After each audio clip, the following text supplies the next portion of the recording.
В эфире новости экономики на Якутия-24 в студии Нургуяна Иванова. Средний размер социальной пенсии вырос до 9266 рублей. Эту выплату получают около 3 миллионов 200 тысяч пенсионеров. Средний размер социальной пенсии детям, инвалидам и инвалидам с детства первой группы составит 13 674 рубля и 13 812 рублей соответственно. Инвалиды, получившие военную травму, получат в среднем 31 300 рублей, а участники Великой Отечественной войны получающие две пенсии 37 400 рублей.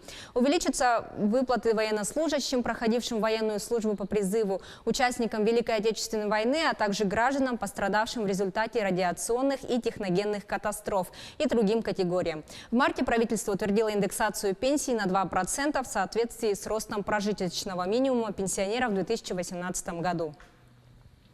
Переход на электронные паспорта транспортного средства состоится в ноябре этого года. Об этом сообщил заместитель министра промышленности и торговли Российской Федерации Александр Морозов.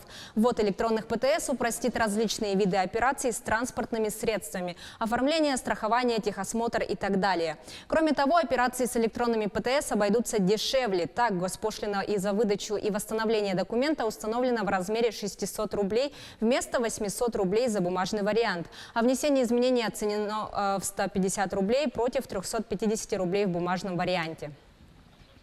Стоимость перспективных и разведанных запасов месторождений в зоне автодорог Вилюй и Колыма оценили более чем 36 триллионов рублей. Привлечь инвестиции для их освоения позволит строительство моста через реку Лену. Об этом сообщил первый вице-премьер правительства Якутии Алексей Стручков в ходе Красноярского экономического форума. По словам Стручкова, мост имеет важное значение для транспортной инфраструктуры региона.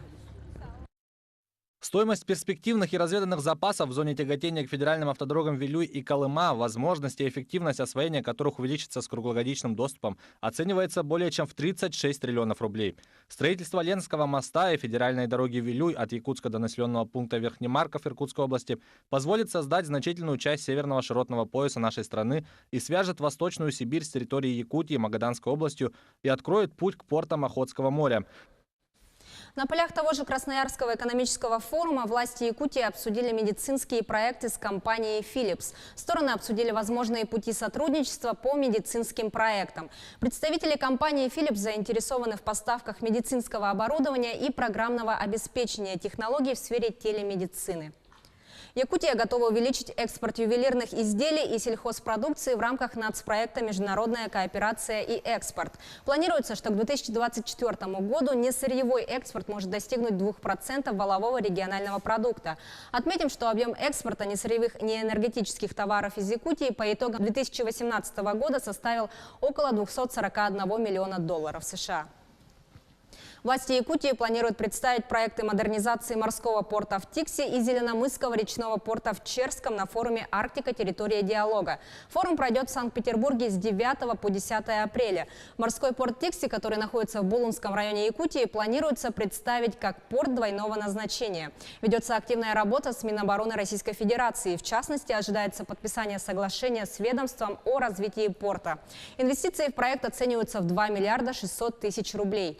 Развитие Зеленомысского порта связано с добычей угля на Зырянском угольном разрезе и дальнейшим экспортом в другие регионы Российской Федерации, в том числе на Чукотку. Потребность в инвестициях в модернизацию инфраструктуры речного порта оценивается в 900 миллионов рублей. Управление по недропользованию Якутии выставило на аукцион месторождение ветвистый с притоками в Верхоянском районе республики.